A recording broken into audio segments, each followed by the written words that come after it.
All right, so we're here, I guess, fiddling just hours after Donald Trump, via True Social, made an announcement that is sure to be one of his most historic social media messages. That I'm sure in some way we will be Absolutely. hearing about for maybe decades to come. This will definitely go down in the annals of history, what there is left of it. Yes,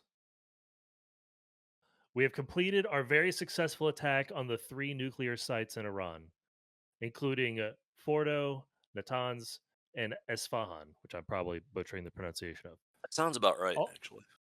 all planes are now outside of Iran airspace. A full payload of bombs was dropped on the primary site, Fordo. All planes are safely on their way home. Congratulations to our great American warriors. There is not another military in the world that could have done this. Now is the time for peace. Thank you for your attention to this matter. Okay, I want to bring up something real quick because I think it's going to get overlooked and it's critically important. Have you noticed how he's been using "thank you for your attention to this matter" lately? Yeah, It's the what the dumbest hell is goddamn that? shit, and it came out I of nowhere, and I don't know what he thinks he's doing. Does he think it makes him sound folksy or more genuine, or I don't know. But I I just need think something stupid and trivial like that to focus on for a second. I think it may be in his mind possibly could, it's phrased so weird that it doesn't feel like something he would say, but at the same time it kind And of it's very does. out of character for him. Before he And started doing that, and have you ever heard him say thank you really much, if ever? The thought of that coming out of his mouth just seems very foreign. yeah, it there's something about it that feels like maybe it's like god, what it's just it's a weird, like, yeah, it's some sort of weird rhetorical tool. I don't feel like it's about being folksy. I think it's about it seeming official. This Yeah, is yeah, yeah, yeah. I'm saying this on True Social. This is an official thing. Thank you for your Yeah. attention to this matter. Gives it more of that air of truthiness. Right. Yeah, Yeah, but yeah, exactly. official is Exactly. more yeah, that's kind of what I was going for. But yeah, that air of sounding official, I guess. Yeah. Anyway, Yeah, no, on to I the actual on to the actual matter. thing. I mean, it's really it's what's old is new again. Uh this Yeah, war in the is Middle East, like it's a new one. war in the Middle East, and honestly, it's under the same pretenses under which we went to war with Iraq, as far as the assumed presence of weapons of mass destruction, of nuclear weapons, and of Yeah, Iran, in this case, attempting to develop uh, them. I think in we the didn't case with even Iraq, bother. Sorry, go ahead. Oh, I was gonna say, I think with the case with Iraq was that they definitely already had them all over the yeah, place. yeah.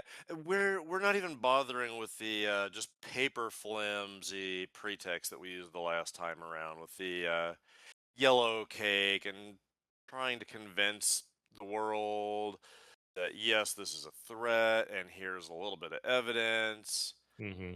Hmm.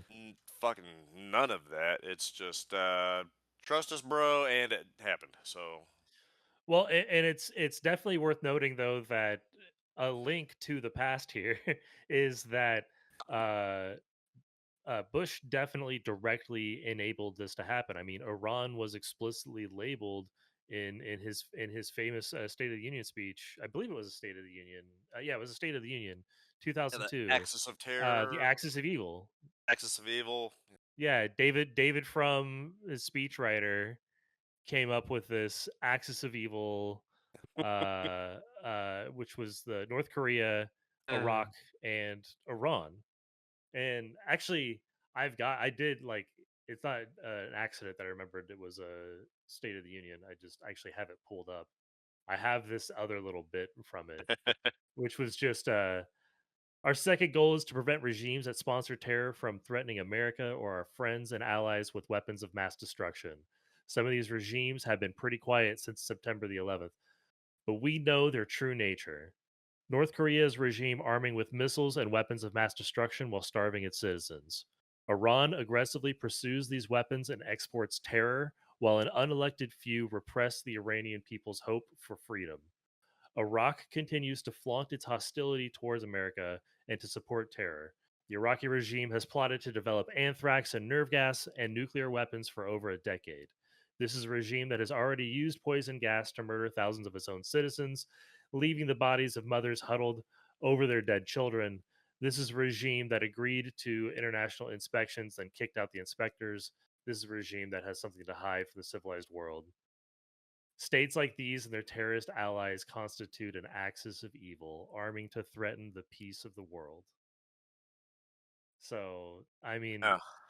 you know, we've So, we've kind of been here, and so much of Iraq post Saddam Hussein being ousted from power was kind of like a proxy war with a lot of it was proxy warring with very Iran. much, we just did Iran the biggest favor that could have possibly been done by. Hmm. But in fact, I was just having a conversation about this today, oddly enough. But specifically about the death toll and just the level of destruction that was completely unnecessary on the Hmm. population of Iraq. Um, because one of the first and most tragic things that we did from a strategic and human standpoint was once we is immediately toppled the regime, but we completely debathified the government, up to Hmm. and including all civil service. Hmm. The Ba'ath Party was Saddam's party. So basically, you didn't have a job in politics or civil service if you weren't part of that party. So to go in and just sweep everybody out under the pretext of cleaning out the government of Saddam's loyalists so we could actually put a proper government in there, Hmm. it was just a really cruel measure for one, and wildly strategically terrible. But I mean, like, the greater effect of it was that society collapsed. There was no water, no sanitation, yada yada, which led to a huge disaffected population that ended up rising up against us in the uh, Shia uprisings. Hmm. Uh, but yeah, just so much absolutely needless death and destruction that half an ounce of forethought could have resolved. Mm. Yeah, it's actually it's amazing. That was actually one of the things I was going to have you explicitly talk about was what you remember from like this was another war that was like covered in the like new 24-hour news coverage Yeah. world, It was you still know. kinda early Mhm. relatively, I suppose. I kinda forget that, but the whole Mhm. 24-hour news cycle that Ted Turner started at CNN back when what would that have been, like, really early '90s when. Yeah, I mean it uh I think that what I usually think of with it is like there was 24 hours news coverage that existed before 9/11, but it feels like some of the events in the late 90s leading up to and then really hitting a peak at 9/11, that's what really cemented the 24-hour news catastrophe. You know what I mean? It Yes. wasn't there was no time for anything else except for basically feeding you some form of propaganda, basically telling you Well, to worry about an existential it threat. yeah, exactly, they got the biggest gift they could have ever gotten in this source of fear that they could Mhm, constantly mhm, exploit. and trigger everyone's collective little fear nerve in a Mhm. million different new and creative ways with new boogeymen to be had at every turn. So, yeah, Right, it was right. just an absolute windfall for that cycle of fear driven news and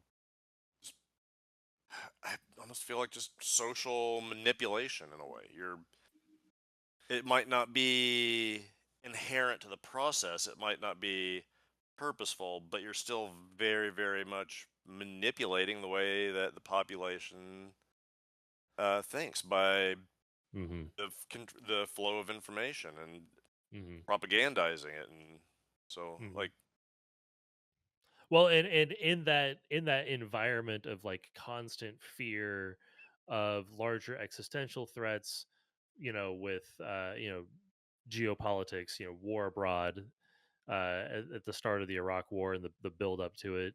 We also had the cementing of certain kinds of like really exploitative news content, like a lot of the entertainment side of Fox News yeah, and people yeah. like Nancy Grace that would not just cover that would they wouldn't just talk about the Iraq War, but they would also talk about how your gay neighbors want to kill you or whatever. Like what, like literally doing whatever they could to, and it wasn't just Fox Well, News like by Bill any O'Reilly means.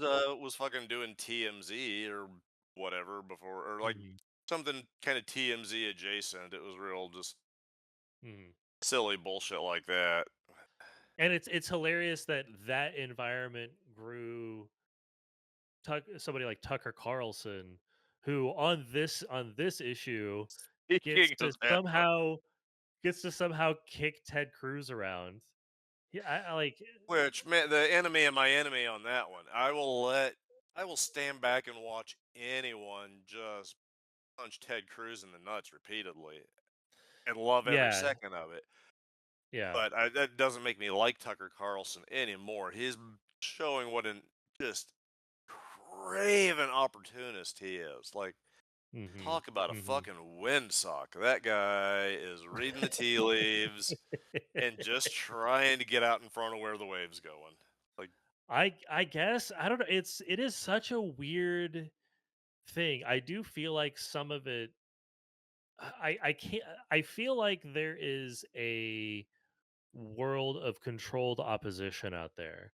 But the weird thing out there 100%. is that a lot of like mainstream Democrats are looking like the controlled opposition. Anybody that's not basically throwing themselves in front of ICE agents to get arrested is their Yeah. base is, and then you got Tucker Carlson somehow out there taking all the air out of the room. Like where where are other you know, journalists, I guess, where are other people Yeah, doing any of them. interviews like Where that? are any powerful journalists on the left, either individually or collectively, raising up their voice and saying, yeah, this might put my job on the line, but we all work in journalism and should, in theory, all hold some pretty similar about beliefs about core issues. Mhm, Why is there not a collective speaking out? Like mhm, they could very well issue something just sort of on behalf of a lot of journalists signing on to an idea somewhat anonymously. Like you could get a mhm. lot of people to sign on to something. Say, uh, I don't know, because Yeah, they're making money in the same market. They don't want to bite the hand that feeds. I don't know. yeah, it's kinda hard to say. It's just surprising that's the guy that just I mean, I know, truly right? exposes, like, any sort of, um how any sort of, like, theological, uh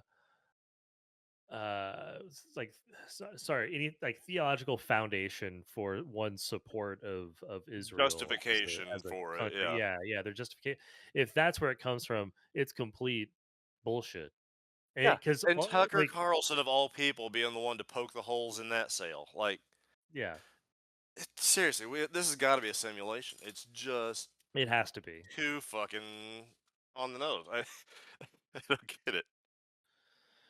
Uh, So um the ousting of inspectors in Iraq was one of the main things that was brought up um as a pretext for why we needed to invade immediately. It's because if we don't have eyes there, and yes, which is immediately blown up by I forget his name, the head of the IAEA at the time, Hans.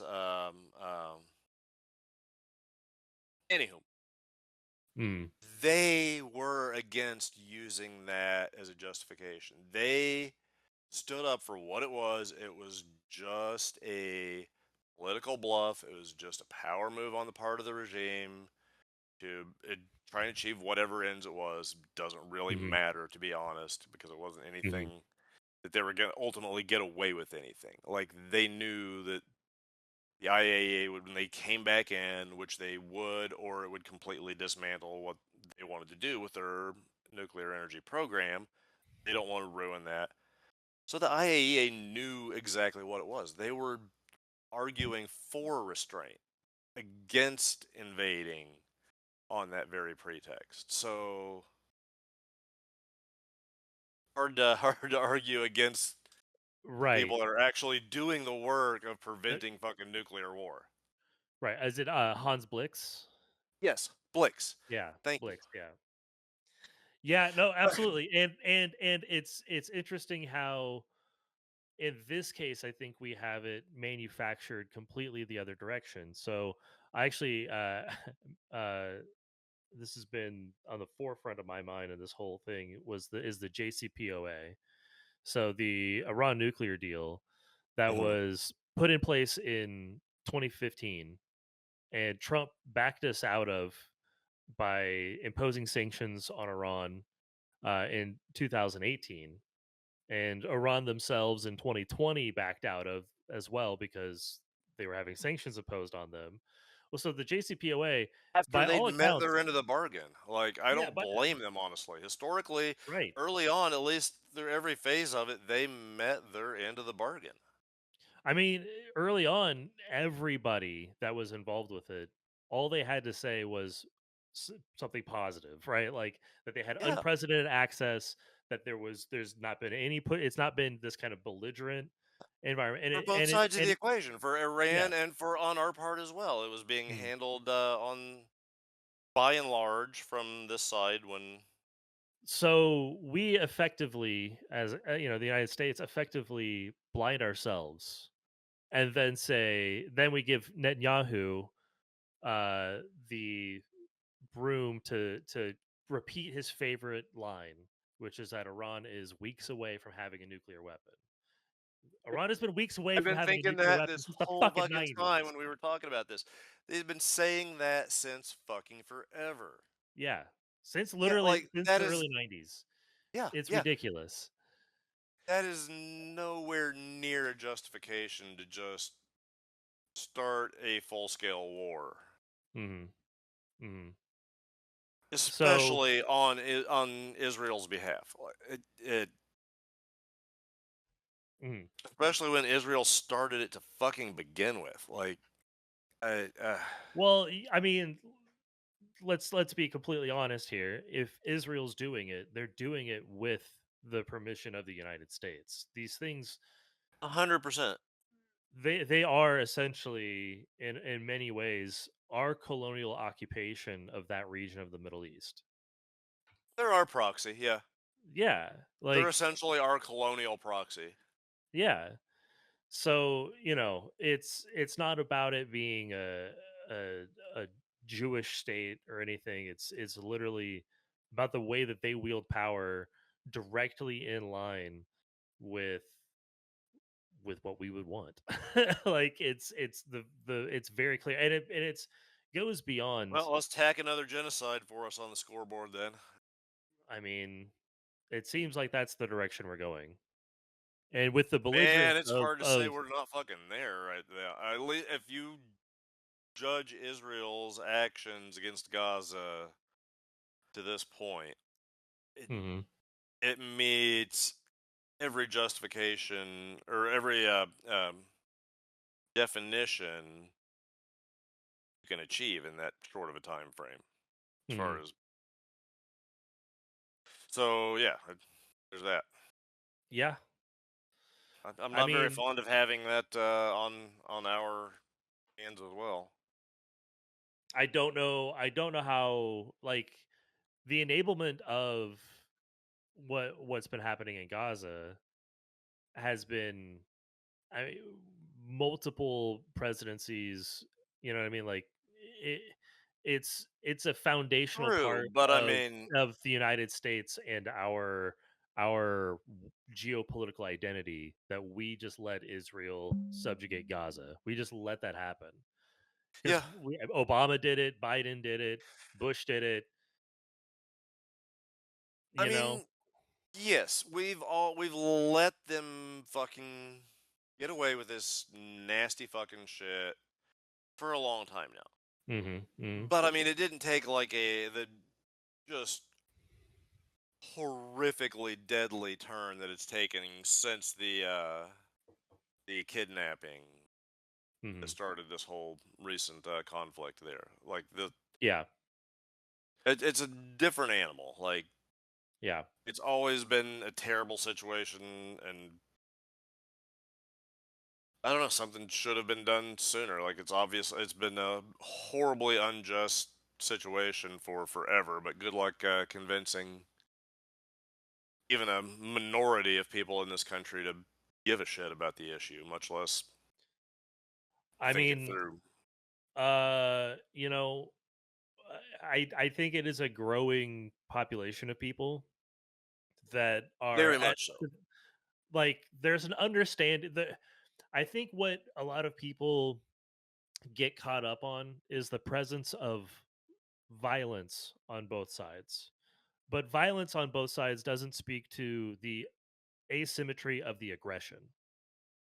Yeah, There's an asymmetry of the aggression, you know, that can't 100%. be denied, Yeah, you know. absolutely. It's one side's got automatic weapons and armored personnel carriers, and the other side's got bows and arrows and Mhm. primitive Mhm. weaponry. And uh, Well, and also yeah, what they like do, like the power they're dynamics are wildly different. And yeah, it's been the more powerful side that has absolutely been very much the aggressor in every way.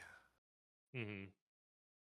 And even when it's not outright, like, brutal hostility, like violent, death of people, it's at the very least a constant salt rubbing in the wounds of removing people from their homes, removing their access to services, which itself will end up killing people. Well, it's And the second class citizenry. I mean, they don't have mm, freedom of movement in their own country, their own place where they live. Like they don't have the equal political access or mhm, representation. right, Um, yeah, they don't have equal citizenship in a whole host of extremely important ways. right, right. And also, settlers can come in and settle these places that they already live in. Like Yeah, I just, don't know why we get this away is with letting them establish the narrative that that's what they're like. Just even the language around it. You're not right, settling some untamed or unclaimed property and restore. It's you're stealing people's houses. right. You're like, oh, okay, we like this land over here. We want to annex that. So we're just gonna wait until people leave and squat on their house, and now it belongs to us. Yeah. Like it's Yeah, such a bizarre situation. there's a such a persistent and needlessly cruel, not just obvious theft of life, but also theft of their culture, of their homes. And, Yeah. it Culture, their really is. property, their autonomy, like Mm, everything that it makes having a fucking society for. Right. Right. So Like yeah, I mean, there's no question that it is absolutely an ongoing genocide. it's But been a pretty slow rolling one until recently, but man, that cauldron's getting turned up to a boil. well, it's incredible how much time they have for this action with Iran amidst Yeah, amidst that subjugation of this nearby population. I just brought up that with earlier. I guess maybe they're gonna have to take their foot off the genocide gas pedal a little bit. So yay for that, I guess. The only Maybe it'll thing distract them from their genociding. the only thing about it, I think the only direction it can actually get is more belligerent and hateful, and so the that's actually when you push the pedal down all the way. And Yeah, you're not wrong. They're given just gonna fucking lob a bunch of bombs and finish the job and hmm, kill every speck of life that's not on their side and call it a day. I And the mean, world will give a collective like, shamey, shamey, don't do that anymore. yeah, yeah, yeah, you shouldn't do that. Yeah, that's very likely, and the again the U.S. being such an important part of this whole equation as well, and its leadership also being equally belligerent and hateful. Yeah. The horrors for Iran are potentially endless. Um, and again, Which a one of the cruel situation. ironies of this whole situation Hmm, is talk about needless fucking suffering and cruelty. Iran never needed to be like this. hmm, We are very, very largely responsible for Iran as it exists today, uh, because we assisted in the assassination of the democratically elected Shah and helped install the religious fundamental power structure that came in after that. It was Well, and for the Iranian Revolution, there were actually, even they're like social democratic, even communist, and like socially, like sort of like a social Islamist sort of like leftist groups that were a part of the revolution itself. But it didn't certainly, like necessarily only have to turn out this way. There were it did have to turn possibilities. out this way. But the ouster of their first president, um Still, the ouster of that a fucking democratically elected president, mm, or for even if they're not, like, why in the world was it our business at that time in history to be to getting a be anywhere leader near kicked that, yeah, out of their country and right. like Well, and the fact of the matter is that as religious and conservative as the government might have been before the Iranian Revolution, afterwards, they just basically took the same. It ended up being largely the same thing, just with stuff added on to it. honestly, You know, it was generally more liberal before that. There were a lot like Afghanistan in the 50s and 60s, and several other countries like that. They were on par with a lot of European societies as far as just, mm, I mean, like women wore Western type clothes and went to universities. mhm, Those societies didn't have to end up mhm, going down the paths that they went via the religious fundamental takeovers to protect their country from mm, invasion, which is a big part of why that gains appeal. Like, okay, we're under attack from these powerful outside forces, so it makes sense to kind of circle the wagons as a society in that way, kind of like the Spartans did back in the day. Like, all right, we're mhm, gonna really hunker down and militarize and get super conservative about everything. So I guess from that standpoint, it makes sense. mhm. Yeah, But I digress. I mean, definitely, if nothing else, basically every problem just about in the Middle East has something to do with foreign intervention in the area.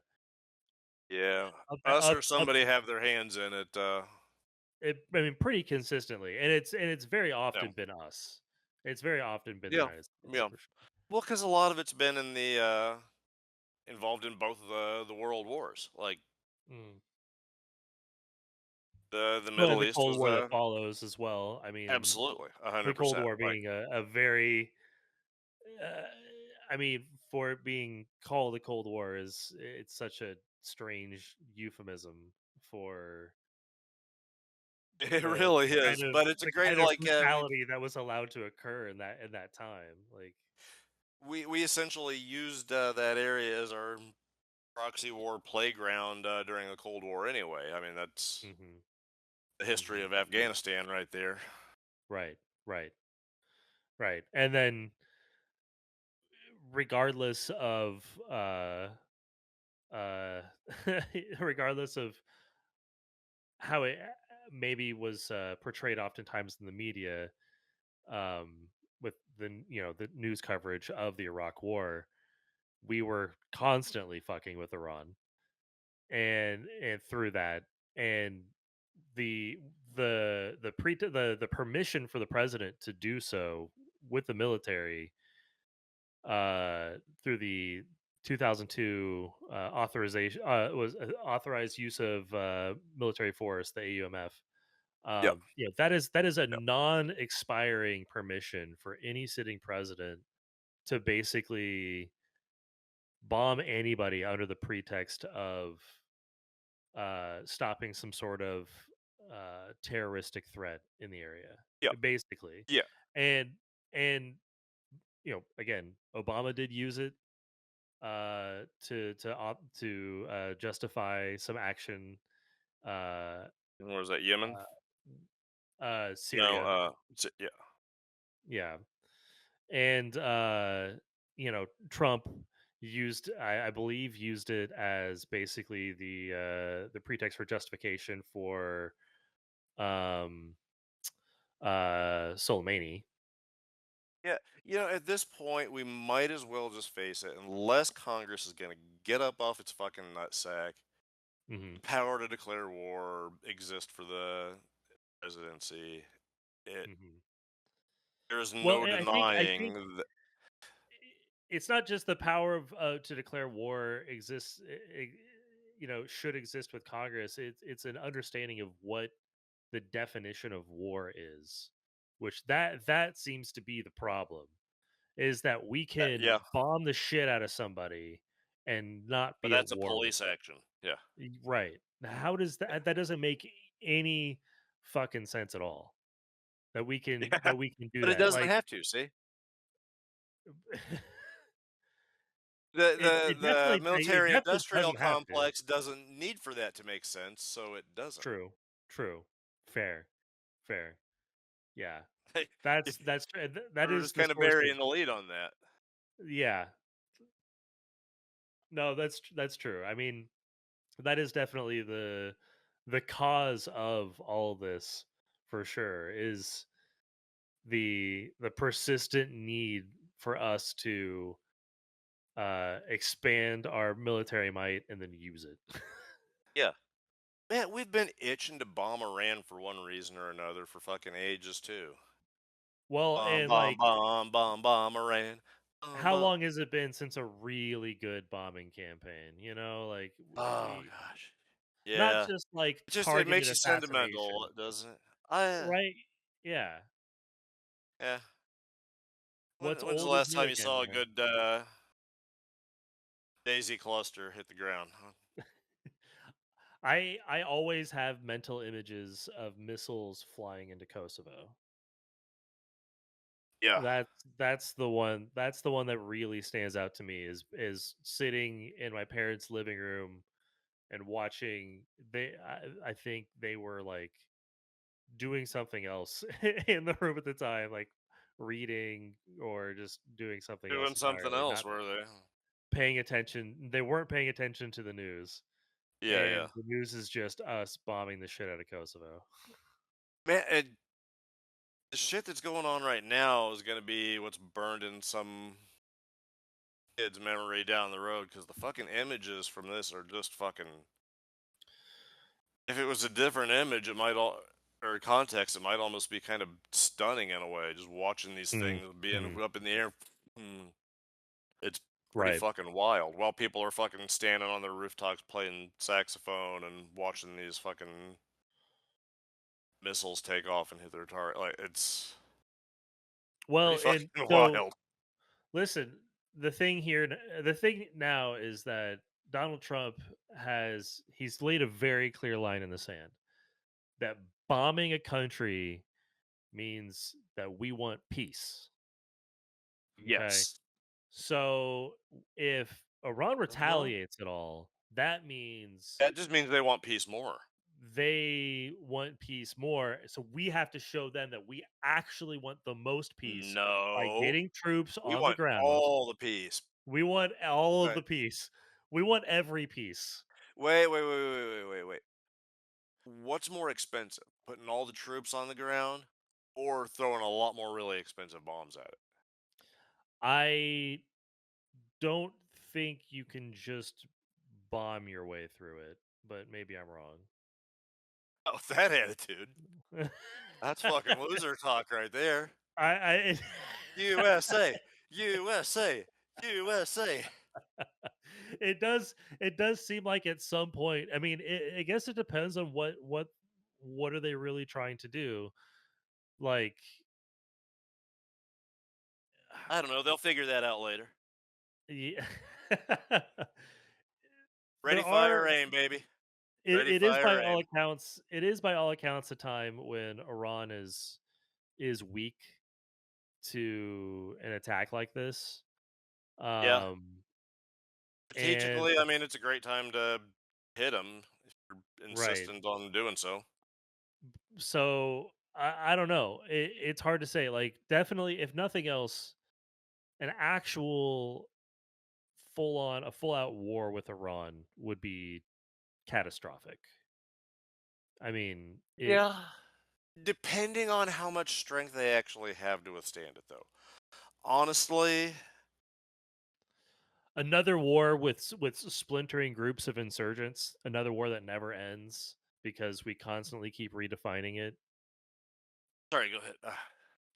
Oh, I was just say it seems like it's setting up again for history to repeat itself, and we'll be set up for another one of these long drawn out conflicts against a splintering insurgency that is going to destabilize other parts of the region, and we're going to be That's gonna be doing something really, there too. really expensive, and is gonna Extremely cost a expensive lot of money that we're gonna and be very paying to, likely a lot of military contractors and mm, weapons manufacturers and mhm. lots and lots and lots and lots of other companies that we're gonna have to give all this money to. So, no chance Lots of that'll happen. companies we're going to give a lot of money to, and lots of lives that we're going to trade for that cash. Yeah, again, we'll worry about that later. We don't care about that. I Let's get this mean, money flowing first here. Let's open up these floodgates.